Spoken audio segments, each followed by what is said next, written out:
하루의 경제 주식 마무리 경주마 시작하겠습니다. 자, 오늘 코스피 코스닥 양시장 모두 큰 폭의 조정을 받았습니다. 코스닥은 특히 2%대 급락세를 나타냈는데요. 수급적으로 보면 기관이 하루 만에 대거 팔자에 나서면서 조정을 부추기는 형국이었습니다.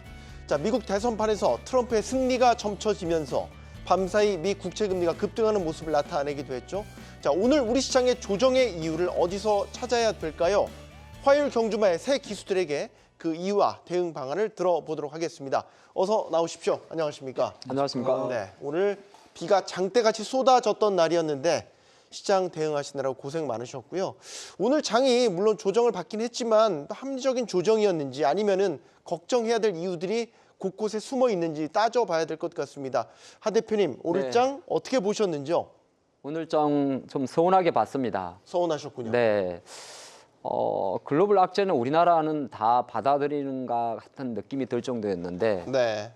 사실 지금 물론 국가별로 보면 다 상황은 다릅니다. 일본이 다시 이번 주에 니케이 지수가 4만 선을 회복하는 것은 한편으로 놓고 보게 되면 여전히 이제 엔 약세의 수혜를 잊게 되는 거고 중국 증시도 오늘 사실 그 6월 말에 이제 상해 지수가 3,000포인트를 이차를 했었어요. 오늘은 지금 약간 반등을 하면서 3포인트 모자란 2,997 정도로 마감을 했는데 중국 증시의 소폭 반등도 내용을 보니까 유동성 말고는 특별히 설명할 게 없더라고요. 물론 7월 중순 정도에 중국이 또 부양책 관련 이슈가 있긴 있습니다만은 삼중 전해가 있긴 있는데 지난 봄에 나왔던 양해라든지 그 위에 이구 환신 정도 효과는 없는 거고 그러면 생각할 수 있는 게 우리나라 증시 어떤 지금 최근에 여전히 보면 외국인이 대량 매도가 많은 건 아니에요. 네. 외국인들은 사실 선물 시장에서 보통 10,000계약 정도를 가지고 좀 변동성을 주는데 오늘 전체 2,500개 정도 종목 중에서 1,900개 정도가 하락을 했다는 거죠. 그러면 아침부터 들어왔던 밸류 관련해서 금융주라든지 아주 일부 관련주, 비만 치료제라든지 CXL 관련주를 빼고 나면 대부분의 종목들이 매수세가 없었다 그렇게 볼 수 있고 이게 큰 트릭은 아니지만은 장중에 발표 아닌 뉴스 나왔던 국회 예산정책처의 또 검투세 예정대로 시행하는 게 맞지 않냐는 권고안이라는 어떻게 보게 되면 권고안이잖아요. 네. 그런 거에도 투자 심리 자체는 매수를 좀 주저하고 있기 때문에 여전히 국내 증시가 다른 글로벌 국가에 대비해서 국내만적으로 갖고 있는 이 검투세라든지 이런 수급에 대한 부담 자체가 매수를 좀 멈췄지 않나. 예, 그러니까 쉽게 말해서 많이 매도를 해서 많이 빠졌다기보다는 안 사니까 빠졌다. 그렇게도 봤습니다. 네. 결국엔 유동성의 물줄기도 말라 있는데 이런 가운데 금투세 같은 잊을만 하면 다시 그 머릿속을 좀 한 대 치는 것 같은 이런 악재들도 나와서 전반적으로 사든 팔든 어쨌든 주저하게 만든 요인이었다라고 네, 보신 것 같고요. 이창헌 부장님 어떻게 보셨는지요? 앞서 하 대표님 말씀에 이어서 이제 오늘 지금 시장 조정의 이유를 제 생각을 말씀드리면은 네. 물론 트럼프 당선 가능성이 높아지면서 그 장기채 금리가 튄 이슈도 있겠지만은 이게 이제 상반기가 끝났잖아요. 이제 하반기 이제 3분기에 들어섰는데 네. 보통 그렇게 되면은 이제 그 포트의 레밸런싱이 있기 마련이거든요. 연기금 같은 경우도 이제 운용사가 이제 변경이 될 것이고 국민연금도 주요 이제 거래증권사가 이제 변경이 있었고요. 그리고 이제 우리나라뿐만 아니라 이제 미국 같은 경우도 이제 골드만삭스라든가 헤지펀드 등이 최근에 이제 주조들을 끌었던 반도체 섹터를 6월 달부터 중심으로 매도를 하고 있었거든요. 그리고 이제 2016년 이후로 지금 최대 빠른 속도로 지금 차익을 실현하고 있다고 하고 있고, 그래서 7월 달에 들어서자마자 기존에 이제 많이 올랐던 그 지난해 그러니까 6월 상반기에 수급이 몰리거나 많이 올랐던 종목들의 차익 매물이 나오기 시작했고요. 오늘 같은 경우도 자동차라든가 방산 쪽에서 차익 매물이 되고 나왔던 것으로 보입니다. 그리고 네. 이제 반도체 섹터에서도 지금 SK 하이닉스가 지난 26일 이후로 지금 상승을 못 하고 있어요. 그러니까 이제 많이 올라갔던 쪽에서 차익 매물이 나오고 있는 것이고, 특히 미국에서도 지금 엔비디아 상승이 계속 이어질지에 대한 의구심이 좀 나타나다 보니까 지금 국내에서도 하반기에 반도체 섹터가 주도주를 역할을 할 수 있을까에 대한 의구심이 지금 들고 있는 상황이고, 그동안 하이닉스라든가 이스페타시스, 한미반도체 이 세 종목이라든가 테크윈까지 한 네 종목 정도가 버티고 있었는데, 일단 테크윈이 먼저 좀 무너지고 있고요. 나머지 이제 SK 하이닉스랑 그 한미반도체랑 이스페타시스가 상승이 멈췄다는 거죠. 그래서 반도체 섹터 쪽으로도 차익 매물 나오고, 그동안 많이 수익 냈던 주력 섹터 쪽에서의 차익 매물이 나오고, 그리고 6월 달에 유독 그 코스닥 중소형주들의 급락 종목이 되게 많이 나타났거든요. 네. 이게 이제 요건 아마 금투세 이슈가 있었던 것 같습니다. 특히 이제 사모펀드라든가 기타 법인 그리고 이제 투신 연기금 특히 이제 사모펀드 중심으로 해서 기관들이 코스닥 종목을 굉장히 많이 매도를 하고 있습니다. 네. 그게 이제 오늘은 보니까 그 코스피 중소형주까지도 그 매도세가 그 확산되는 그런 모습들이 좀 나타났다 볼 수 있겠고요. 지금 그 국내 같은 경우는 그 이제 트럼프가 당선이 되게 되면은 뭐 그 세금도 깎아주고 네. 그리고 그러면서 이제 그 금리가 틀 수 있다는 우려가 있는데 우리나라가 지금 가장 직격탄을 맞는 이유가 삼성전자가 지난해 이제 돈을 벌지 못하다 보니까 세금을 거의 안 냈거든요. 그러다 보니까 현재 지금 세수가 20조 정도 부족하다고 하고 있고 지금 추경 예산을 하더라도 최대 10조에서 15조 정도 되기 때문에 어차피 모자른 상황이다 보니까 지금 금리에 되게 취약합니다. 우리 시장이. 네. 그래서 미국 국채 금리가 튀면은 우리가 다른 나라 뭐 일본이라든가 중국은 좀 버티더라도 유독 아시아 거래서 취약한 이유가 이런 것도 복합적으로 작용한 것으로 보여지고 그리고 이제 실적 시즌을 앞두고 나서 많이 올랐던 종목을 차익을 하면서 좀 대형주 쪽으로도 다시 포트 이동이 일부 있는 것으로 지금 오늘 포착됐다고 볼 수 있겠습니다. 네. 하반기를 이제 시작가는 이제 그런 시점이기 때문에 지금의 어떤 하반기 증시의 방향성을 좀 탐색해보는 그런 구간이 아닐까 싶고 최영동 대표님 예. 수급적으로 보면 기관이 어제는 좀 많이 샀는데 오늘은 또 팔고 예. 뭐 기관의 별명 4848 또 반복된 거 아닌가 이런 생각도 듭니다. 예, 그렇습니다. 일단은 뭐 앞서서 다 시황 얘기를 해주셨는데 여기에다가 또 이제 똑같은 얘기를 하는 것보다 이제 플러스 알파 되는 얘기를 좀 해드리게 되면 네. 어찌됐든 실적입니다. 예, 이번 주 이제 금요일 날 삼성전자의 실적을 시작으로 해서 이제 실적 시즌에 본격적으로 좀 들어가고 있는 상황들이기 때문에 아마 그런 부분들에 대한 이제 우려감들도 반영이 되고 있지 않나라는 생각이 좀 들고요.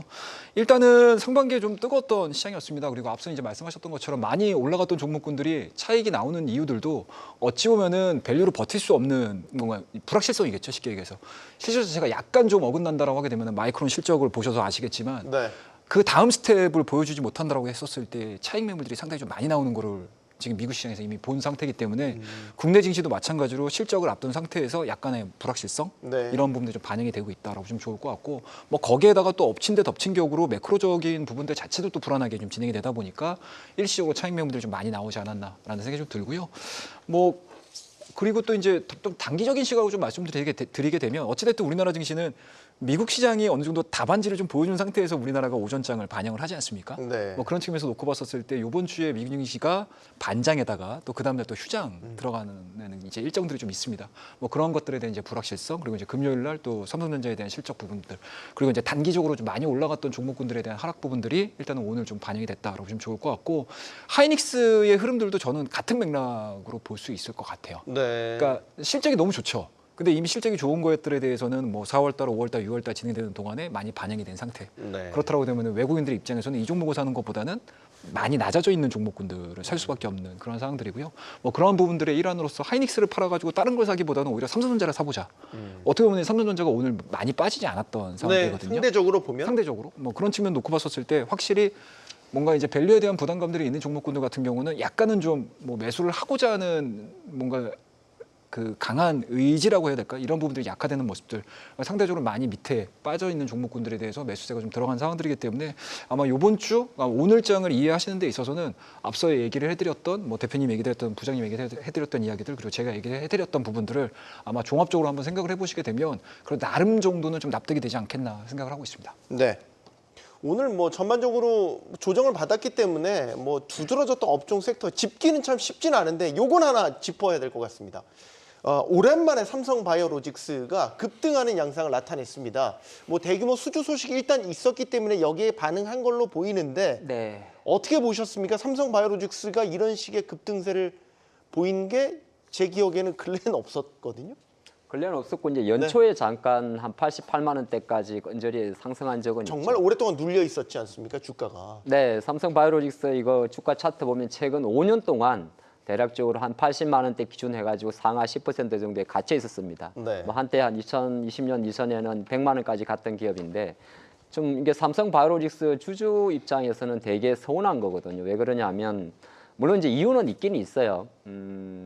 이게 국내 제약사 역사적인 60년 된 동아오스카라든지 오츠카라든지 아니면 한미약품보다도 처음으로 1조 원의 영업이익을 보인 게 삼성바이오로직스거든요. 네. 작년 연간 1조 원의 영업이익을 보였는데 실제로 다른 관점에 놓고 보게 되면은 이제 주가가 좀 못 갔던 거는 아무래도 바이든 정부 접어들어서 오리지널 신약과 오리지널 신약 가격하고 바이오시밀러의 가격 스프레드가 좁혀지면서 바이오시밀러의 가격 자체도 어느 정도 매력도가 좀 떨어졌던 것도 있죠. 그럼에도 불구하고 오늘 또 수주 내용이 있었는데 수주 내용을 놓고 보게 되니까 CMO 이제 뭐 계약 상대방은 밝히지는 않습니다. 아마 작년 6월달에 나왔던 LOI에 대한 후속 공시가 되게 되는데 대략 1조 4천억 정도입니다. 네. 그러면 삼바가 연간 제가 23년도에 1조 원의 영업이익을 보였다고 말씀을 드렸는데 수주만 보더라도 20년도에 한 1조 9천억 하다가 23년도에 3조 5천억 그리고 어제 이번에 나온 1조 4천억까지 합치면 지금 상반기 24년 기준으로 벌써 2조 5천억 정도의 누적 수주를 갖고 있는 거거든요. 네. 근데 이런 이 CDMO 사업이나 CMO 사업 같은 경우는 같은 수주라도 마진율이 높고 빨리 영업이익으로 전환되는 게 빠릅니다. 그렇기 때문에 상당히 의미 있는 수주가 되는 거고 또 하나가 숨은 재료도 있었어요. 뭐였냐면 이게 아마 다른 건선치료제라고 이야기를 하는데 삼성바이오가 향후에 이제 바이오시밀러 관련해서 추가적으로 나올 수 있는 게 한 7개 정도가 있는데 이게 보니까 주요 아마 오리지널 신약이 얀센에서 만들었을 거예요. 이 건선성 관절염, 개장성 대장염 관련 자가 면역 치료제인데 요거 관련해서 이제 바이오시밀러 아마 품목 이름이 피저치바라고 이야기를 합니다. 이게 제약 바이오 용어라서 좀 어렵긴 한데 네. 이걸 다시 FDA 허가를 진짜 통과가 된 거예요. 그러면 이건 25년도 이후부터 되기 때문에 좋은 그림입니다. 그래서 내용만 놓고 보면 좋은 흐름인데 주가가 반응한 게 중요해요. 그러니까 제가 말씀드리고 싶은 거는 왜 아니 삼성바이오로스가 수주한 것도 어제 오늘도 아니고 왜 유독 오늘 많이 올랐냐가 더 중요하지 않겠습니까? 네. 그거는 제가 생각할 때는 일부 쇼커버 물량 상당히 많습니다. 아, 쇼커버 물량. 네, 삼성바이오로직스 이거 나중에 지금 방송이라서 뭐 시간이 제약이 있습니다만은 차트를 5년 동안 딱 펼쳐 보면 80만 원 넘어갈 때 쇼커버 나옵니다. 그래서 보통 외국인 매수가 들어오거든요. 그래서 뭐 이걸 신규 매수로 접근하진 않으시겠지만 좀 무거우니까 이제 제가 고민했던 거는 뭐냐하면 이제 5년 동안 박스에 갇혀 있는 상황에서 보유하고 계신 투자자분들은 또 빠질까 봐 또 팔아야 되는 거 아닌가 고민할 수 있지 않겠어요? 네. 저는 부진했던 장에 탁 튀어오르는 종목들은 일단은 우리가 말하는 여러 가지 신호에서 매도 신호가 나올 때까지는 들고 있어야 된다 생각을 합니다. 네. 그 관점으로 보면 어떨까 싶은 생각을 해봤습니다. 이창원 부장님께도 의견을 좀 듣고 싶은 거는 뭐 삼성바이오로직스도 있지만 오늘 또 눈에 띄었던 삼천당 제약. 뭐 사실 요즘 제약 바이오 전반적으로 다 부진했던 가운데 유독 좀 두드러졌던 종목들의 흐름이 아닌가 생각이 듭니다. 요즘 그 비만 치료제 시장이 워낙 좀 뜨겁게 좀 그렇죠. 다루고 미국에서는 있고요. 뭐 특히 다시 뜨거워졌죠. 네, 국내 시장에 이제 한미약품이라든가 뭐 유한양행, 뭐 삼천단제약, 펩트론, 어저께 이제 상한가 나왔던 인벤티지랩 등에서 그 GLP-1에 대한 가치에 부과하게 되면서 관련 종목도 좀 움직이고 있고요. 특히 이제 저도 이게 지금 그 112가 주가가 계속 가면서 여기 관련된 노보디스크라든가 계속 신고가죠? 예, 그런 신고가 나오면서 네. 지금 비만 치료 시장이 이제 이거 초기 시장이라고 좀 보는 것 같고요. 그리고 이제 그 112 같은 경우가 최근에 53억 달러 이제 투자를 하면서 이제 생산 캐파 증설했고, 그리고 노보디스크도 미고비에 대해서 이제 41억 달러 이제 증설을 해가지고 여기 증설 경기 붙었고요. 그 실제적으로 미국 시장에서 그 112랑 그 112의 제마운트랑 그 노보디스크의 위고비가 거의 시장을 장악한 상태인데, 네. 그래서 저도 이제 고객분들한테는 비만 치료제 시장이 좀 굉장히 초기 이제 이렇게 주가들이 많이 올랐지만은 초기 단계이기 때문에 미국 주식에서는 112가 좋을 것 같다. 그리고 국내에서는 이제 ETF 중에서는 코덱스 글로벌 비만 치료제 탑 2가 있거든요. 예, 그 ETF가 있습니다. 거기 안에 그걸 다룬 ETF가 네, 거기에 112 들어있고 노보디스크부터 해서 뭐 그 암젠 들어 있고, 그래서 후발이 암젠일 거예요. 그 비만 치료제 쪽에서는. 그리고 이제 GLP-1 가지고는 당뇨 치료제라든가 그 비만 치료제까지 다 가능하거든요. 그래서 관련돼서는 오늘날만 올라간 게 삼천단제약이라든가 뭐 펩트론 이런 것도 급등 나왔는데, 실적에 대한 안정성이 이제 펩트론보다는, 그러니까 펩트론이라든가 이런 신약을 개발하는 업체들은 당장 실적이 안 나오다 보니까 여기에 대한 리스크는 있는데, 뭐 삼천단제약이라든가 한미약품 이런 기업들은 기본적으로 이제 GLP-1에 대한 치료제 성공 여부가 아니더라도 기본 실적이 나오다 보니까 안정성이 있는 것 같고요. 그래서 네. 투자하신 분들은 국내에서는 삼천단제약이라든가 한미약품 뭐 이런 쪽 위주로 보시면 좋을 것 같고, 유한양행이랑 이멘티지랩 그리고 이제 그 펩트로는 연결돼 있거든요. 이거 세 개 같이 세트로 봐야 되기 때문에 네. 좀 어느 한쪽에서 삐걱거렸을 때 좀 문제가 있을 수 있으니까 주의가 필요할 것이고 저는 뭐 개인적으로 오늘 이제 아까 뭐 우스갯소리로 삼성바이오로스 7% 올라가고 삼천전자 7% 올라갈 때 막 337 이런 얘기도 했었지 않습니까? 네. 그래서 사실 박수를 쳐야죠. 그래서 저는 뭐 그 비만 치료제 쪽이 이제 초기 시장이다라고 봐서는 국내에서도 잘 고르시고 그리고 해외 업체들도 잘 골라 투자하게 되면 지금보다도 상당 업사이드가 있다라고 생각하고 있어서 저도 투자를 하고 있습니다. 그러니까 작년부터 사실 올해 초까지 비만 약에 대한 신시장이 열릴 것이라는 굉장히 뜨거운 열풍이 불었었고 뭐 그런 것들이 국내에서도 이제 비만약 관련주들의 어떤 주가 상승으로 이어졌고 지금 잠시 좀 주춤하다가 다시 또 좀 뜨거워지는 이런 형국으로 가고 있단 말이죠. 최 대표님 어떻게 보세요? 이거는 딱 두 가지로 보실 수 있어요. 계속 갑니까? 저는 뭐 갈 수 있다고 생각을 하고 있습니다. 그러니까 네. 쉽게 말씀드려서 우리나라 증시의 흐름들을 좀 보시면 아시겠지만 명분 있는 애들이 올라가는 거거든요. 그리고 어느 한쪽이 주춤했었을 때 과연 이 주춤했던 요 공간들을 차지해 줄 수 있는 섹터가 나올 수 있느냐 없느냐에 대한 게임인 건데 그게 지금 비만 쪽으로 좀 몰린 거죠. 뭐 그런 측면을 놓고 봤었을 때 오늘 삼성전자의 장 막판의 상승세 상당히 좀 의미 있다라고 생각이 좀 들고요. 그리고 이미 뭐 해외 쪽에서는 뭐 여러 가지 뭐 아스트라제네카나 머크나 또 제네슨 파마라든지 이런 이제 대규모 기업들이 다시 한번 또 투자 열풍들을 좀 만들어주고 있는 상황들이기 때문에 뭐 그 부분들이 좀 이어진다라고 하게 되면은 투자 심리 자체는 상당히 지금 단기간에는 여기에 붙어 있을 가능성이 높다라고 말씀드릴 수가 있을 것 같고요. 이와 더불어서 또 올라갈 수 있는 제약바이오 종목군들 특히 이제 바이오 시밀러 쪽이죠. 뭐 이런 쪽들 움직임들. 특히 이제 셀트리온을 제가 뭐 삼성바이오로스를 말씀해 주셨으니까 셀트리온 얘기를 해드리게 되면 일단은 지금 셀트리온이 올해 상반기 들어서 가지고 움직인 게 거의 없습니다. 셀트리온과 셀트리온 자체가 지금 한 넉 달 정도가 지금 박스권에서 유지가 되고 있는 상황들이기 때문에 네. 실질적으로 다른 종목군들에 대한 부담감을 좀 느꼈을 때 시장에서에 대한 수급 자체가 이런 안 움직였던 종목군들에 신경을 쓸 수밖에 없는 상황들이고요. 그리고 올라갈 수 있는 명분이라든지 올라갈 수 있는 실적 부분들이 담보가 되고 있는 바이오 시밀러 쪽에서 삼성바이오로직스가 어느 정도 튀어 올라가는 모습들을 좀 보여주게 되면 후발주로 올라갈 수 있는 쪽은 또 셀트리온. 아마 이런 쪽 애들이 제약바이오 종목군들을 움직일 거고요. 실적이 다소 조금 어정쩡하게 좀 나오는 이런 이제 뭔가 이제 기간 동안에는 아마 이러한 종목군들에 대한 움직임들은 좀 신경 써서 좀 보시는 게 좀 맞지 않겠나 저는 개인적으로 생각을 하고 있습니다. 최 대표님이 이제 바이오 섹터 전반적인 진단까지 주셨는데 이건 두 분께도 좀 질문을 드리고 싶은 거는 바이오 섹터가 오랫동안 눌려 있었고 이런 표현 할지 모르겠는데 갈론만 간다라는 이제 뭐 이야기들이 많이 나왔잖아요. 그러니까 하반기에도 결국에 그런 흐름인 것인지 왜냐하면 상반기에도 큰 이벤트들이 있을 때마다 기대는 했지만 다 용두삼이었고 이런 식의 흐름들을 계속해서 보였기 때문에 하반기엔 뭐가 달라질까 바이오 섹터? 이런 질문을 드리면 지금은 좀 견해가 바뀌셨는지 궁금합니다. 네, 이제 바이오가 보면 종류도 많은데 왜 지금 많이 움직였을까는 혹시 생각을 해본다면 트럼프 수혜주 아닌가라고 생각할 수가 있는 거거든요.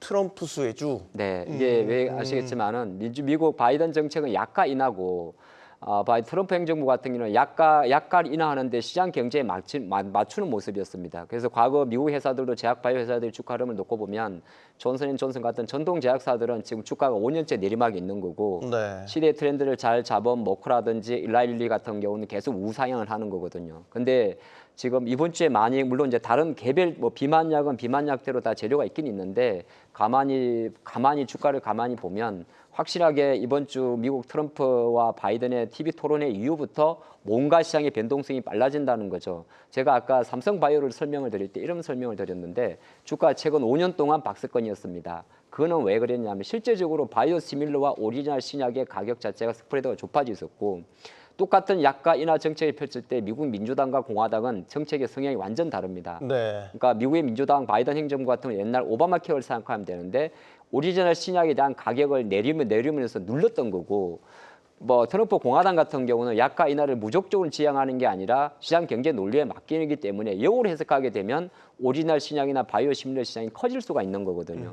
그런 관점도 일부 작용하고 있기 때문에 뭐 제약 바이오 입장에서는 단순하게 우리가 투자를 할 때 미국이 금리가 내려가면 제약 바이오 올랐는데 그 논리는 조금 내려놓고 아마 제가 볼 때는 약가에 대한 민주당과 공화당의 정책에 대한 변화 이슈 때문에 시장 수급이 좀 몰릴 수 있지 않을까 여기에 포커스 맞추고 두 번째는 비만약 치료제 같은 경우는 사실 저는 아직은 잘 모르겠어요. 저는 제가 생각할 때는 그냥 일라이릴리나 노보노디스크를 투자하는 게 맞다고 생각을 합니다. 너무 단정해서 그런데 네. 왜냐하면 그냥 그게 한국 건 하지 마요. 예? 한국 관련주들은 아닌 것 같으세요? 일라이릴리 주가 20년 동안 오르고 있습니다. 걔가 대장이면 걔를 사야 되는 겁니다. 우리가 알면서 저는 그런 생각. 알면은 움직이셔야 되는 거죠.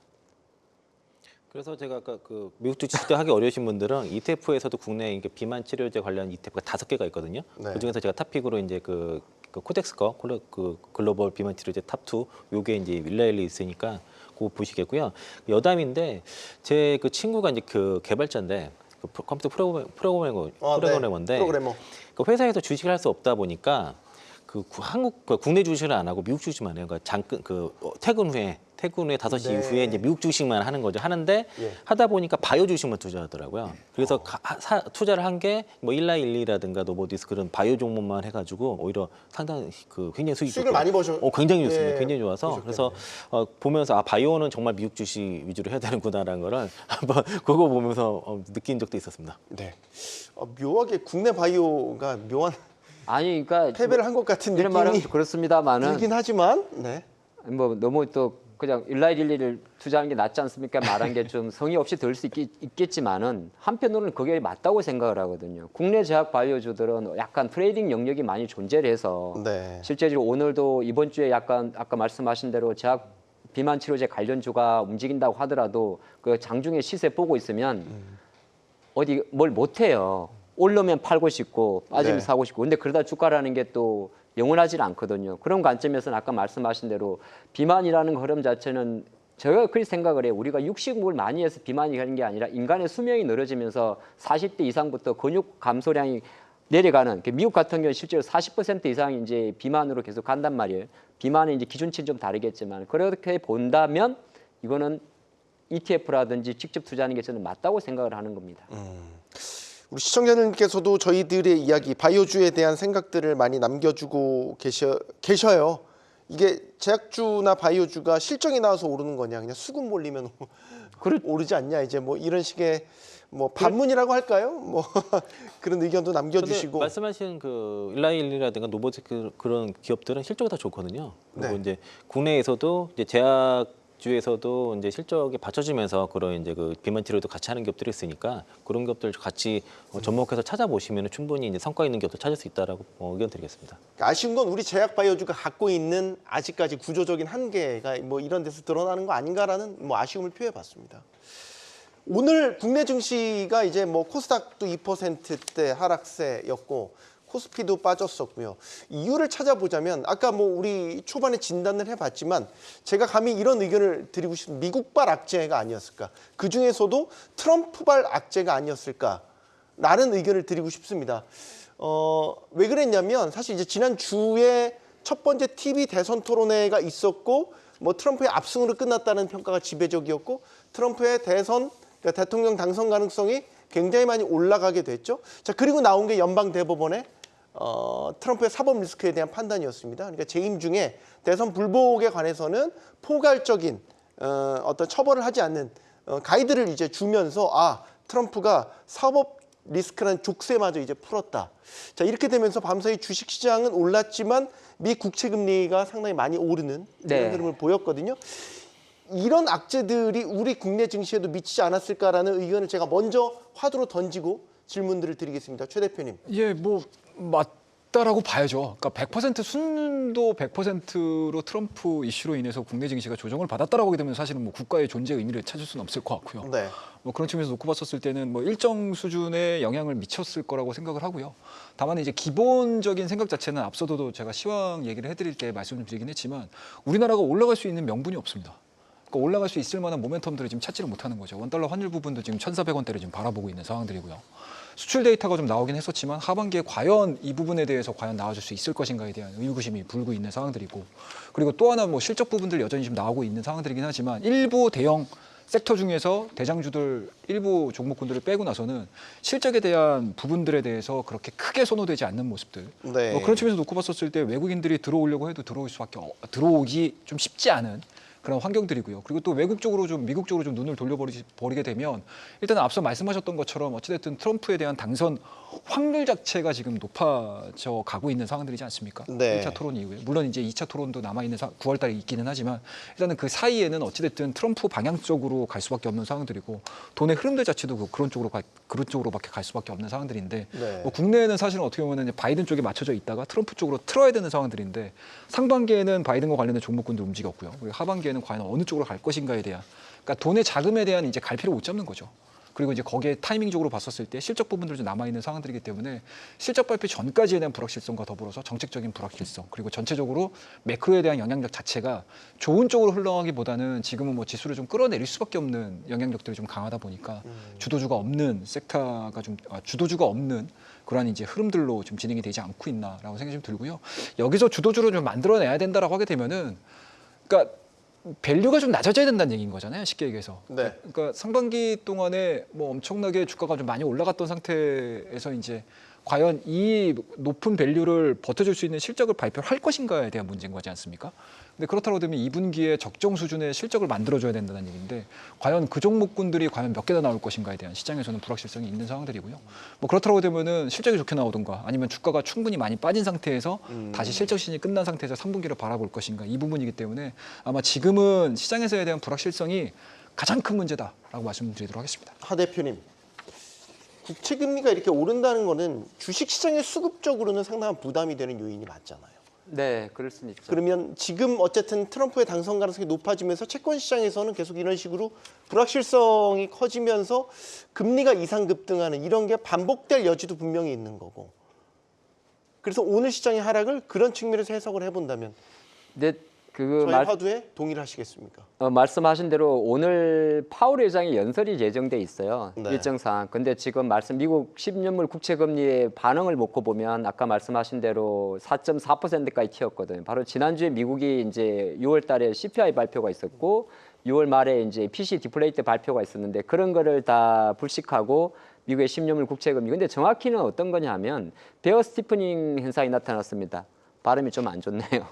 스티프닝. 그러니까 2년물 단기채보다 10년물 장기채 금리가 튄 거거든요. 네. 그 말은 실제적으로 어떻게 보게 되면 시장 관점에서는 다시 원론적인 관점으로 놓고 왔을 때 미국의 국채 발행 수 자체가 늘어날 수 있지 않겠느냐. 그럼 돌고 돌아서 미국은 1960년대 이후 계속으로 누적적으로 국가 부채, 우리가 부채 한도라고 하는데 늘려오고 있거든요. 네. 이미 실제적으로 제가 보니까 23년도 같은 경우도 30조 달러가 넘더라고요. 그런 관점에 놓고 봤을 때는 어느 시장에서 약간 미국 선거 이후에 또 부양책이 들어갈 수밖에 없기 때문에 오히려 트럼프 입장에서 당선이 된다면 다시 국채 발행이 늘어진다. 국채 발행이라는 건 수요 공급 논리니까 국채 가격이 떨어지는 거란 말이죠. 네. 그러니까 지금의 흐름 자체는 사실 너무 앞서 있어요. 아까 말씀하신 대로. 아니 1차 TV 토론 나오고 가만히 생각을 해보십시오. 1차 TV 토론 나오고 TV 토론의 방송 매체는 CNN입니다. 일단 CNN이 중요한 거고요. CNN. CNN. 약간 영어 발음으로 하겠습니다. 아무래도 약간 공화당의 성격이 짙은 매체가 되는 거고 여기에 500 정도의 설문조사를 가지고 시장은 이미 트럼프가 되는 것처럼 발표를 하고 있는 건데 사실은 이게 선거라는 거는 의미가 없고 제가 생각할 때는 일단은 국채가 반응한 거는 중요한데 글로벌 매체가 미국에서 나오는 몇 개의 보도 자료를 두고 이미 거기에다 선을 두고 맞춰가는 느낌은 아닌 것 같습니다. 네. 결과적으로 아까 말씀하셨듯이 시장 같은 경우는 일어날 수 있는 여러 가지 가능성, 뭐 이민 정책에 대한 이슈라든지 중국을 제외하고 전 나라에 대해서 전 교육 국가에 대해서 10%의 관세를 부과할 수 있는 지금 모든 정책은 어떻게 보면 트럼프의 공약과 이전 포스트 트럼프, 쉽게 말해서 트럼프 재임 시절의 정책을 그대로 재탕하는 분위기잖아요. 네. 그럼 시장 관점에서는 이것을 불확실성이라고 이야기하는 거고 아까 최영동 대표님께서 말씀하셨다시피 주시장 관점에서는 호재 잠식이라고 이야기를 하는 거거든요. 네. 우리나라는 호재가 없는 게 아니라 호재가 악재에 갇혀 있다 생각을 하는 겁니다. 그래서 저는 이렇게 생각을 정리를 하게 되면 지금 실제적으로 국내 정시가 여타 국가에 비해서 조금 약하고 미국의 국채 금리에 대해서 반응하는 것은 어느 정도 아직 이벤트가 없는 상태에서 시장이 뭔가에 갈피를 잡지 못하다 보니까 네. 20조 원이 넘는 신용 융자라든지 검토세에 대한 심리적 부담 작용이 작용하고 있는 거지 장이 무너질 장은 아니다 그렇게 생각합니다. 알겠습니다. 자, 트럼프발 여러 가지 임팩트들 계속 있을 것 같습니다. 이창훈 부장님께는 이제 이런 식의 화두를 던지고 싶습니다. 오늘 현대차도 빠졌고요. 2차전 전반적으로도 뭐 어제는 좀 반등을 했는데 오늘은 또 부진했고 이건 트럼프발 악재인가? 라는 화두를 일부러 던지겠습니다. 어제 오늘 시장 하락을 할 때 제가 섹터별 이슈를 본 게 아니라 매크로 이슈를 위주로 봤고요. 네. 그 이유가 오늘 시장, 그러니까 오늘 종목들 하락은 좀 달랐습니다. 평소랑은. 그러니까 섹터별로 빠진 거랑은 전체 시장 하락이구나라는 걸 좀 느껴서 네. 앞서 이제 시황 말씀드릴 때 이제 여러 가지 이슈를 말씀드리면서 시장 빠진 이유를 말씀드렸고요. 어제는 오히려 2차전 섹터 전반적으로 반등을 했던 거는 사실 이제 이번 1차 대선 토론을 통해서 트럼프 당선 확률이 높아졌다고 하더라도 2차전과는 크게 연관이 별로 없다라고 볼 수 있겠고요.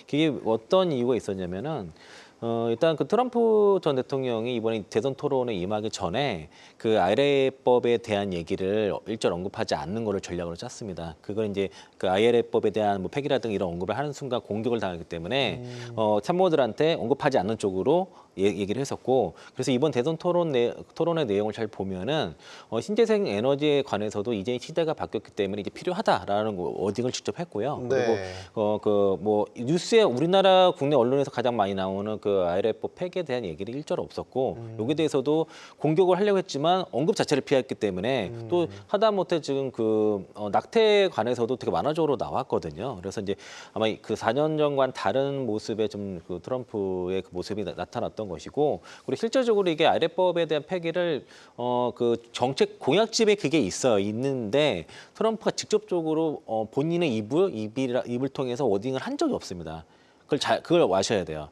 그 이유가 그 청정기술 투자 금액의 전체 80%가 지금 공화당 지역에 집중되어 있다는 거죠. 그래서 거기에 특히 이제 5군데 우리나라 관련된 최대 규모의 프로젝트 5개가 뭐 현대차 조지아주 공장이라든가 리비안 조지아주 공장, 뭐 포드는 테네시에 있고 또 도요타가 그 노스캐롤라이나 주에 있고요. 또 SK온 쪽에 그 켄터키 공장의 대부분이 뭐 최소 한 공장당 5,000개 이상의 일자리가 나타나는데 거의 대부분이 스윙 스테이트 아니면 공화당 우세 지역에 있고, 네. 그리고 IRA법이 제정된 이후에 투자금의 78%가 이제 공화당 우세 지역에 집중이 됐기 때문에 이거는 그 이런 전기차 그러니까 그 청정기술 제조 투자의 80%가 또 그 전기차와 배터리에 집중되어 있거든요. 네. 이거는 공화당한테 유리한 법이에요. 전체적으로. 그러니까 그 주지사뿐만 아니라 거기 주 의원까지 포함해서 공화당에 되게 유리한 법이고, 또 이제 그 민주당과 공화당이 그 전기차 시장 육성하는 방법이 다른 건 민주당 같은 경우에는 주로 이제 그 보조금을 주는 정책을 선호를 하는데, 공화당 같은 경우는 그것보다도 그러니까 충전소를 넓힌다든가 그런 인프라 쪽에 투자하는 걸 더 선호하거든요. 그러니까 네. 이제 어느 쪽으로 가나 전기차 시장이 열리고 그 성장하는 거는 뭐 그 변함은 없고요. 최소한 2026년까지는 이미 내정돼 있기 때문에 그 이후에 좀 변화는 있을 수 있겠죠. 근데 26년까지는 변화가 없고, 네. 그리고 저도 이제 주식 투자를 하면서 가장 수익률이 좋았던 게 2020년대부터 22년이었거든요. 그때 뭐 코로나 장생이 했는데도 네. 저는 그때 90%의 90%가 2차전지였습니다. 그때 당시도. 그래서 가장 2차전지 쪽에서 트럼프 대통령 당시 2차전지 섹터 좋았어요. 그러니까 이제 너무 이제 뭐 트럼프가 되면은 뭐 그 전기차가 뭐 다 2차전지 다 폭락한다 이런 식으로 아젠다를 남는 거는 좀 무리가 있다고 생각이 들고요. 네. 2020년도에 그 완성차 업체들이 전기차 시대로 가겠다 결정한 것들이 2025년에서 26년도에 신차가 좀 출시됐고, 거기에 배터리라든가 소재 업체들이 이미 다 확정이 된 겁니다. 그래서 그 상황은 26년까지는 변함이 없다라고 인식하시면서 투자하시면 좋을 것 같습니다. 네. 오늘 뭐 개별 기업 소식이긴 한데 하 대표님, LG에너지 솔루션 같은 경우는 어제 장에 상당히 급등세를 보였고, 오늘 같은 경우도 호재성 소식이 전해졌지 않습니까? LFP 대규모 수주 소식. 네, 인데도 불구하고 뭐 조정은 받기는 했지만 어떻게 보십니까? 이런 이슈들은. 아주 좀 장이 지금 제대로가 아니라는 거죠. 제가 일부러 긍정적인 얘기를 끌어내려고 일부러 질문을 던졌는데 이 좋은 수주에 주가가 안 가면 이게 정말 문제가 있는 거 아닙니까? 예, 뭐 오늘만 날이겠습니까? 계약 상대방을 밝히진 않았지만은 네. 오늘 이제 르노 쪽으로 대규모 수주가 있었잖아요. 그때 갑자기 그런 생각이 좀 들었어요. 지금 물론 이제 여러 가지가 있기 때문에 전기차 관련주가 뭐 아까 말씀하신 대로 당장 LG 에너지솔루션도 7월 달에 2분기 실적 발표를 할 건데 이제 실적이니까 그런 게 있는 거죠. 빨리 돌아가는 섹터가 있고 언제 바닥일지 모르는 섹터가 있다 보니까 수주가 나와도 앞으로의 실적에 대한 불확실성이 있다면 주가는 바로 반응하지는 않을 겁니다. 그게 네. 이제 아마 오늘 밤새 테슬라 주가의 상승을 보고 또 LG에너지솔루션의 오늘 수주 공시의 주가 흐름을 보면서 많은 투자분들이 다시 한번 정리하는 내용이 되는 거거든요. 네. 역시나 대형주 같은 경우는 실적에 대한 확실한 바닥이 나오지 않는다면 쉽지 않겠구나를 좀 보시는 게 좋을 것 같고 다만 테슬라를 바라보게 되면 이런 생각이 드는데 미국은 공매도라는 제도 자체가 지금 테슬라한테는 순기능으로 조금 작용하는 것도 없지 않아 있습니다. 오늘 밤에 테슬라는 2분기 인도량을 발표할 건데 시장 모든 언론들은 어떻게 이야기를 하냐면 43만 9천 대 정도를 이야기합니다. 근데 밤새 테슬라의 주가가 올랐잖아요. 오른 이유는 뭐였냐면 6월 달에 발표된 중국의 전기차의 판매량 자체가 전년 대비 또는 전월 대비 전부 다 플러스가 난 겁니다. 네. 중국 전기차 1위 비아디가 한 34만 대, 3% 정도 올라갔고 3위 리오토라든지 4위 니오 같은 경우도 대부분 전년은 뭐 비교할 필요가 없고 전기 대비해서 3.6% 올라왔단 말이죠. 그러니까 실제적으로 테슬라의 주가가 오늘 밤에 발표할 2분기 인도량이 43만 대 초반, 작년 동기 대비해서는 숫자가 조금 낮지만은 이 추세로 본다면 3분기 때 45만 대 후반, 그다음에 4분기 때 50만 대로 가는 거는 결이 없는 거거든요. 네. 여기에다 테슬라 같은 경우는 또 한편 8월 달 예정인 로보택시에 대한 기대감을 가져가기 때문에 이렇게 반응을 하는데 국내는 유독 반응을 안 한다. 그럼 이게 국내 정시가 아까 말씀드린 대로 어쨌든 공매도 금지 위에 이루어져 있는 여러 가지 꼬여 있는 수급과 이런 들어오지 않는 자금 자체가 있기 때문에 저는 LG에너지솔루션이나 이런 기업들은 아마 우리가 뭐 많은 투자분들이 상반기 내내 많이 실망을 하셨겠지만은 네.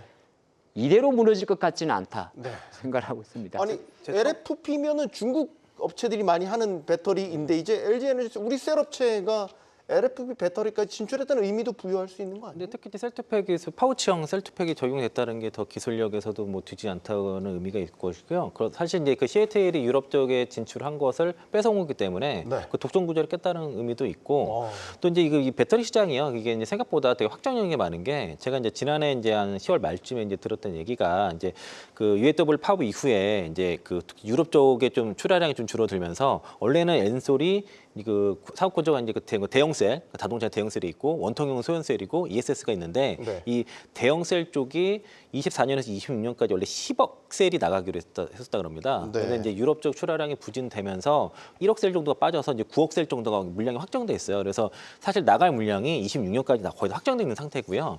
거기에 ESS라든가 원통형 배터리 쪽에서는 좀 변화가 좀 있겠죠. 테슬라 물량이라든가 네. ESS 시장이 어떻게 가느냐에 따라서 그래서 거의 물량이 확정된 게 상당히 다 많아요. 사실 이 시장이. 그래서 그렇게 보시겠고 또 실적도 올해 영업이익이 한 2조 정도로 들었어요. 제가 들은 거는 그게 왜냐면 그 AMPC를 빼고 되면은 이 올해는 남는 게 없다. 다만 25년도에는 적어도 이제 급성장하는 거 맞다라는 걸 이제 들은 게 그래서 올해 그 증권사 컨센서스가 영업이 2조까지 내려가는 거과 다 내려가게 되면은 주가는 바닥에 오겠구나라고 생각을 하고 있었고요. 그게 네. 이제 얼추 이제 맞춰지는 것 같습니다. 가까이 왔다. 네, 가까이 왔다라고 그렇게 보시는 것 같아요. 보시는 것 같습니다. 오는 5일에는요 삼성전자가 실적 발표를 합니다. 최 예. 대표님, 예. 삼성전자 실적 발표가 참 여러 가지로 기대도 되고 의미도 있는 거는 예. 어느 정도의 퍼포먼스를 보여줄 거냐. 이제는 정말 그렇죠. 이 반도체 경기도 확실하게 반등을 하고 나서 딱 내놓는 성적표잖아요. 예, 그렇습니다. 아마 많은 분들이 주목하고 계실 것 같아요. 아마 삼성전자를 보유하고 계신 분들도 굉장히 신경 쓰시면서 보실 이벤트고요. 네. 지금 우리가 이 화요일 경주마에서 굉장히 자주 말씀드렸던 게 어떤 부분이냐면 반도체, HBM 다 좋습니다. 그런데 우리나라 코스닥에 있는 소부장 관련 종목군들은 신저가 쓰는 종목들이 굉장히 많았었어요. 네. 특히 오늘 같은 경우도 중소형 IT 종목군들 보시게 되면 정말 속절없이 밀리는 경우들이 상당히 좀 많았었거든요. 아마 이런 종목군들을 갖고 계신 분들 입장에서도 삼성전자의 실적이 그만큼 중요하다라고 볼 수가 있을 것 같습니다. 그나마 좀 다행스러운 부분들은 제가 지난 시간에도 말씀드리긴 했지만 한 2달, 석 달 전까지만 하더라도 영업이익 자체를 7조 정도 예상을 했었거든요. 예. 근데 이번 6월 달 들어서면서부터 이게 단위가 좀 바뀌었습니다. 8조 정도까지로 지금 업사이드가 좀 많이 전체 삼성 예, 전체 예, 영업이익이죠? 네. 뭐 그런 부분들인데 이게 올라왔던 부분들의 중요 포인트를 좀 보시게 되면 어찌됐든 삼성전자는 HBM 시장 내에서 이렇다 할 영업이익을 만들어내지 못하고 있지 않습니까? 네. 그럼에도 불구하고 어찌됐든 앞자리가 좀 바뀌었다라는 의미 자체는 기존의 전통 반도체, 레거시 반도체, 그러니까 D램과 낸드 쪽이 올해 1분기 대비해서 한 10%에서 15% 정도 가격 상승이 좀 이루어지고 있거든요. 그러니까 그런 부분들이 삼성전자의 실적에 반영이 되고 있다라는 측면에서는 어찌됐든 좀 반가운 소식이고요. 그리고 이러한 부분들이 반영이 되면서 외국인들이 국내 증시로 좀 귀환이 이루어진다라고 하게 되면은 지금 코스닥 지수가 830포인트로 끝났습니다. 그러니까 이게 지금 4월달, 5월달, 6월달까지 이어지는 이 삼중바닥 패턴이거든요. 여기를 이탈시켜버리게 되면 기술적으로 상당히 좀 위로한, 그러니까 위태로운 자리인데 네. 여기를 지켜주면서 삼성전자에 대한 실적 부분들이 발표가 되고 시장에서 외국인들이 어느 정도 매수가 좀 들어와 준다라고 하게 되면은 바닥을 만들 가능성이 상당히 높지 않겠나. 그리고 코스피도 마찬가지로 2,800을 넘어서 코스피도 마찬가지로 2,800을 넘어서가지고 우리가 조금 더 7월달에 실적 부분들을 좀 자유롭게 좀 편하게 좀 볼 수 있는 그런 포인트고요. 코스닥 같은 경우도 마찬가지로 기술적으로 탄탄하게 지켜주고 있는 840포인트를 지켜주면서 다시 한번 더 상방을 열어줄 수 있는 그런 포인트이기 때문에 저는 이번 삼성전자에 대한 실적 부분들에 대해서는 저는 개인적으로 기대하고 있는 부분들이 좀 있습니다. 네. 그렇다고 해서 뭐 지금 뉴스에서 나오는 게 뭐 10만 전자, 11만 전자 얘기 나오고 있지 않습니까? 네. 근데 우리가 이 시간대에서 그 가격대까지 뭐 올해 들어옵니다라고 얘기를 해드릴 수도 없는 거고 또 3분기에 뭐 실적 좋게 나왔으니까 10만 전자 바로 갑니다. 얘기해드릴 수는 없는 거지만 우리가 계속 얘기해드렸다시피 하방은 지지가 되고 있는 상황들이고 상방도 마찬가지로 막혀 있는 상황들입니다. 이제 1차 관문이라고 할 수 있는 8만 원대를 이번 달에 돌파가 됐고요. 그렇다면 이번 실적을 기반으로 해서 8만 5천 원대를 어떻게 좀 수월하게 넘어갈 수 있느냐. 네. 이 부분들이 좀 관전 포인트가 아닌가 말씀을 좀 드리도록 하겠습니다. 하 대표님, 오늘 삼성전자 종가 8만 1,800원, 그러니까 8만 원대 위로 올라 8만 1,000원대도 잘 지켜내고 있잖아요. 네. 이거는 뭐 어떻게 보면 뭐 업황에 대한 기대, 실적에 대한 기대, 이 종합적인 어떤 기대감들이 작용을 하고 외국인들도 계속 사고 있고요. 네. 그러니까 삼성전자는 이제 실적이 발표 예정일이 금요일이죠. 네, 예, 금요일. 7월 5일 날 예정인데 항상 실적 발표에 대한 기대감이 높기 때문에 투자가 이제 패시브 자금이나 액티브 자금들도 확인하고 가려할 거고요. 전망은 지금 반도체 부분에서는 아마 제가 볼 때는 5조 원 넘을 것 같습니다. 증권사 컨센서스가 반도체 부분만 DS 사업 부분만 해서 5조 원 정도를 전망을 하는데 왜 넘냐 하면은 그때 지난주 발표 때 마이크론의 본격적인 힌트가 있었거든요. 그러니까 마이크론의 실적에서 가장 좋았던 게 주당 거의 뭐 1달러 육박하는 EPS가 나왔던 게 D램 쪽에서 13%, 낸드 쪽에서 32%, 그리고 가장 결정적으로 뭐였냐면 평균 판매 단가가 올랐다는 겁니다. 그러면 삼성전자나 하이닉스 입장에서는 기존 올라와 있던 낸드 가격의 상승도 있습니다만은 환율 효과까지 또 보게 되는 거거든요. 환율 상승한 거하고 재고자산 평가이익까지 계산해버리게 되면 아마 5조 원대를 DS 부분에서 넘을 확률이 높아서 네. 확률적으로 놓고 봤을 때는 금요일 날 서프라이즈 확률이 되게 높습니다. 이미 증권사 컨센서스의 전체 토탈 전사 기준으로 8조 원대 초반이라고 본다면 네. 2조 원대 초중반에 뭐 예를 들어서 스마트폰 사업부나 디스플레이 사업부 다 계산해 보면 대략 8조 원대 중후반까지도 나올 것 같아요. 근데 중요한 것은 그렇게 나왔을 때 삼성전자 주가가 발표 후에 더 추가적으로 상승하는가에 대한 그게 핵심인데 네. 뭐 최근 지난 뭐 이런 말 그래서 지난 5월 달도 삼성전자 실적 발표하고 차익 매물이 좀 나왔었거든요, 세론이. 그래서 그런 관점이라면 이번에도 그 과정을 조금 넘을 수가 있지 않을까 개인적으로 생각을 합니다. 그래서 발표하기 전까지는 기대감 때문에 주가는 8만 이상 계속 가겠지만은 또 발표 이후에는 일정 부분의 단기적인 세론 물량들도 보고 가는 게 좋겠다 그런 보고 있습니다. 네. 이창환 부장님. 뭐 비슷한 것 같긴 한데요. 그러니까 삼성전자가 컨센서스가 이제 영업이익이 8조 2천억 정도 잡혀 있고 최근에 이제 그 증권사에서 나온 게 이제 대체로 8조 4천억에서 8조 5천억이고요. 현대차증권에서 이제 오늘 나왔던 게 가장 높아서 8조 5천억 정도 본 거 봐서는 네. 대체적으로 컨센 상회를 예상을 하고 있습니다. 네. 컨센서스가 지금 올라가고 있어서 아마도 서프라이즈까지는 몰라도 어쨌든 상회 가능성이 상당히 높다라고 볼 수 있겠고요. 앞서 말씀하신 것처럼 반도체 사업 부분도 대체로 낮게는 2조에서 높게는 5조 이상을 보고 있기 때문에 SK 하이닉스도 영업이익을 5조 정도 보니까 이제 지난주에 하 대표님 그 말씀하시더라고요. 그러니까 삼성전자의 반도체 사업 부분의 영업이익이 하이닉스와 비교했을 때 어느 정도 높을지 이걸 조금 관건이라고 뒤처질지, 그러니까, 높을지. 그때는 하이닉스가 더 높을 수도 있다는 취지로 말씀하셨었는데 네. 아까 방금은 그 얘기는 삼성전자가 더 높을 것 같거든요. 말씀하신 내용으로 봤을 때는. 삼성이 이렇게 5조를 찍어주면 하이닉스는 더 찍는 거죠. 뭐 하이닉스도 같이 이렇게 계단식으로 올라. 왜냐하면 삼성은 HBM이 안 잡히는 거고 하이닉스는 잡히는 거. 아무튼 그래서 지금 실적은 좀 좋을 것 같고요. 지금 그 현대증권에서 HBM 노이즈가 아닌 플러스 알파라고 얘기했는데 지금 좀 생각이 다른 게 그러니까 이게 지금의 삼성전자 그 NCF 방식으로는 수율을 맞출 수 없다는 걸 제가 구조적으로 설명 계속 드렸거든요. 계속 강조드리기 몇 때문에 주째 하시고 네 이거는 그러니까 퀄 테스트 통과하면은 그 부분에 대해서 대규모 적자는 불가피합니다. 지금 근데 안 할 수는 없을 거예요. 안 할 수는 없는데 그리고 현재 지금 그 엔비디아가 생산할 수 있는 그 HBM의 전체 캐파 그 캐파 대비해서 SK 하이닉스만으로 지금 캐파가 충분합니다. 그리고 지금 반도체 3사 캐파를 다 합치게 되면은 그 생산액을 월등히 넘어가요. 그러니까 아마도 이제 엔비디아가 수율이 안 나온 것까지 감안해서 지금 지금 그 생산을 하도록 지금 얘기를 하는 것 같아서 네. 현재 삼성전자가 HBM이 콜테스트 들어간다는 얘기는 삼성전자의 대규모 적자도 불가피하지만은 네. 공과행의 이슈도 있다라는 것들을 염두에 둘 필요가 있을 것 그래서 이게 같습니다. 하반기에 이게 정말 중요해질 거예요. 그러니까 섹터의 시장에 대한 변화 흐름들이 극단적으로 좀 나올 수도 있는 상황들이기 때문에 앞서도 우리 얘기했었을 때 주가라는 것 자체가 영원하지는 않지 않습니까? 그렇다 그러면 이제 HBM 시장도 마찬가지로 어느 순간 되면 정점을 찍을 거고 영업이익률 자체도 또 감소가 될 텐데 그 부분들이 하반기에 나오는지를 좀 잘 보셔야 될 것 같아요. 하반기 네. 주목하고 계시는 섹터 이번 주에 저희가 계속해서 공통 질문을 드리고 있습니다. 딱 1분씩만 시간을 할애하도록 하겠습니다. 하반기 주목하는 섹터 어떤 게 최 대표님 말씀 주셨으니까 이어서 하시죠. 뭐 말씀드리게 되면 일단 뭐 반도체는 뭐 계속 눈으로 확인해야 됩니다. 뭐 워낙 좋은 거는 뭐 상반기 특히 좋아졌던 부분들이고 그리고 제가 항상 HBM이라든지 AI 시장에 얘기해드릴 때 전 세계 빅테크 기업들이 어찌됐든 천문학적인 자금을 투여를 하면서 지금 경쟁을 벌이고 있는 상황이기 때문에 어느 누구도 빠져나오고 싶지 않다. 하지만 그 빠져나오지 않는 상황에서 경쟁이 치열해졌을 때 과연 그만큼의 영업이익이라든지 아니면 어떠한 내용들을 좀 보여주는지에 대해서 좀 계속 체크를 좀 하셔야 될 것 같고요. 뭐 저는 개인적으로는 뭐 이차전지는 뭐 저는 여전히 뭐 중립적인 포지션을 갖고 있는 사람이기 때문에 이차전지는 네. 이차전지도 마찬가지로 좀 복은 있어요. 그러니까 오늘 뭐 LG엔솔 얘기를 해드릴 때 잠깐 얘기를 하려고 했었는데 일단 LFP는 좋은 점과 나쁜 점이 있습니다. 그러니까 좋은 점은 어찌됐든지 간에 그동안에는 미중시, 그러니까 북미 시장에 포커스가 맞춰지면서 나는 고급차만 상대할 거야 라는 쪽으로 뭔가 사업 전략이 진행이 되다가 이제 LFP까지도 하겠다는 거잖아요. 그런 부분에서 보시게 되면 시장 확장에서는 너무나 좋다.